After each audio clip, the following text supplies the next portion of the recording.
Namaskar, thank you, welcome, and today is the second part of my previous video and मेरा जो subject था restaurant problems, business problems and solutions. So the second problem is Namaskar, thank you very much. अगर आप मुझे first time देख रहे हैं, I am Chef Amit Gaur.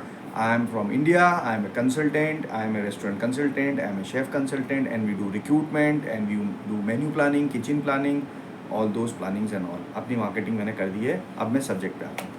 So first अगर आपने मेरा पहला वाला वीडियो नहीं देखा है तो आप उस पर जाके वीडियो देख सकते हैं, और ये जो वीडियो है ये सेकंड पार्ट है कि रेस्टोरेंट बिजनेस की कौन कौन सी प्रॉब्लम्स है, उसका क्या क्या सोल्यूशन है. सो पहले वीडियो पे हमने डिस्कस किया था कि जो प्रॉब्लम है वो है बिज़नेस की, और हमने ये समझ में आया कि वो जो बिज़नेस है उसका जो बिज़नेस कैसे लाना है उसके पीछे डिजिटल मार्केटिंग है. अब जोमेटो स्विगी है, लेकिन ये तो सबके लिए उपलब्ध है, तो आप अगर यही करोगे तो रिजल्ट्स कम आएंगे. खैर एनीवे, उसके अंदर मैंने आपको सोल्यूशन बता रखा है. आज का जो हमारा जो प्रॉब्लम है वो प्रॉब्लम ये है कि प्रॉफिट जो है, रेस्टोरेंट का प्रॉफिट क्यों नहीं आता और क्या प्रॉब्लम है, कैसे कैसे हुए है. इतने साल काम करने के बाद में मेरे को 3 चीज़ें समझ में आई जो एसेंस है मेरा, वो मैं आपको आज शेयर करने वाला हूँ. कोई नहीं करता कंसल्टेंट शेयर, मैं करता हूँ. आप अगर कोई भी रेस्टोरेंट खोल रहे हैं तो आपको ये समझना होगा सबसे पहले कि आपको कितने रुपये कमाने हैं उससे, व्हाट इज़ द आउटकम. तो आप एक कागज़ पेन लेके बैठिए और देखिए, सबसे पहले लिखिए मैं ये क्यों कर रहा हूँ. अगर आप सिर्फ पैसे के लिए कर रहे हैं तो आपकी गाड़ी सिर्फ पैसा कमाने की तरफ काम करना चाहिए. अगर आप कुछ लोगों को अच्छा खाना खिलाना चाहते हैं, कुछ परिवर्तन करना चाहते हैं, सेहत बनाना चाहते हैं, तो फिर आपका स्ट्रैटेजी अलग तरीके से चलना चाहिए. दोनों की स्ट्रैटेजी नहीं चलेगी. तो पहली चीज़ मैं बात करता हूँ कि अधिकतर लोग जो खोलते हैं वो बोलते हैं पहली स्ट्रैटेजी, लेकिन होता है दूसरा. पैसे कमाने के लिए उनको करना होता है. सो अगर आपको रेस्टोरेंट खोलना है तो मैं आपको एक बहुत ही आप लिख लीजिए कागज़ के ऊपर, ये हमेशा काम करेगा. अगर आपको एवरी मंथ 30,000 रुपीज़ प्रॉफिट कमाना है अपने बिजनेस से, तो आपकी फूड की कैटेगरी सिर्फ एक होनी चाहिए, यानी एक आइटम बेचो. That's it. अगर 30,000 रुपये श्योर कमाने हैं तो.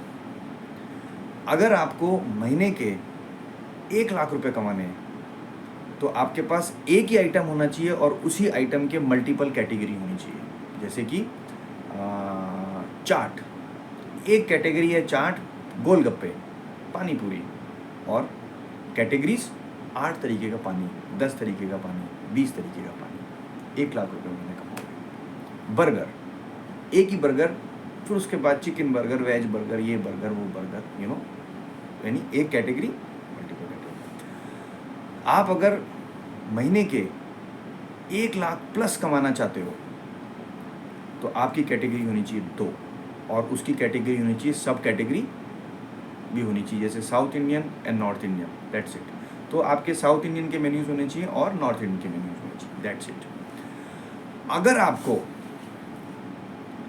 अपने पैसे डुबोने हैं और एक्सपीरियंस लेना है तो आपके मेन्यू में आइटम होने चाहिए बहुत सारे और बहुत जल्दी आपको ये एक्सपीरियंस मिलेगा. सो जितने भी सक्सेसफुल रेस्टोरेंट हैं उनकी कैटेगरी या तो एक कैटेगरी होती है या 2 कैटेगरी होती है. लेकिन आपने अगर 4 कैटेगरी में काम कर रहे हो, multi cuisine restaurant, Indian, conti, Chinese, tandoor, pantry, pizza, Chinese, momo, soya chaap, और भी कुछ, सैंडविच, बर्गर, पिज़्ज़ा, सब कुछ डाल दिया, तो 6 महीने में बहुत जल्दी एक्सपीरियंस लोगे कि कैश बर्न कैसे करते हैं. सो आप अगर रेस्टोरेंट खोल रहे हैं तो इनिशियल स्टेज के ऊपर कैटेगरी 1, मल्टीपल कैटेगरीज, और सक्सेस मिलेगी, 100% मिलेगी. मतलब हो ही नहीं सकता कि सक्सेस नहीं मिले. कोई भी चालू करेगा उसको सक्सेस मिलेगी. अब लेकिन क्या होता है कि हमको अपने मन को थोड़ा कंट्रोल करना पड़ता है कि बस रुक जा, पहले इसको सक्सेस होने दे, फिर दूसरी चीज़ को सक्सेस करेंगे. तो हमारा मन कहता है अबे रुक यार, एक साथ सबको लॉन्च कर देते हैं, सीधे एक साथ ऑडी खरीदेंगे, और बस उसी के अंदर प्रॉब्लम हो जाती है. सब चीज़ें, क्योंकि स्टाफ बहुत महंगा है, बिजली महंगी है, और खाने के अंदर ऐसा होता है, खाने के अंदर क्या होता है, वेस्टेज, पेरिशेबल इंडस्ट्री है ये. आपने कपड़े का काम चालू किया, कपड़ा नहीं बिका, कपड़ा पड़ा हुआ है. लेकिन यहाँ पर आपने चिकन लाए, चिकन नहीं बिका, तो अगले दिन चिकन की कॉस्ट बढ़ जाएगी क्योंकि उसको फ्रिज में रखोगे आप.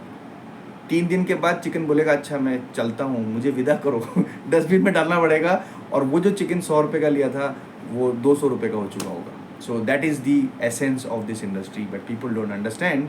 उनके पास पैसा होता है और चलो, thank you so much Indeed. नमस्कार। ध्यान रखना, इस वीडियो को 2 बार 3 बार देखना जब तक समझ में नहीं आए, क्योंकि इस वीडियो के अंदर आपका प्रॉफिट जो है कैसे निकलेगा वो मैंने पूरा बता दिया है। कंसल्टिंग की दुकान बंद करने के लिए सब कुछ कर दिया है। थैंक यू, नमस्ते, टेक केयर।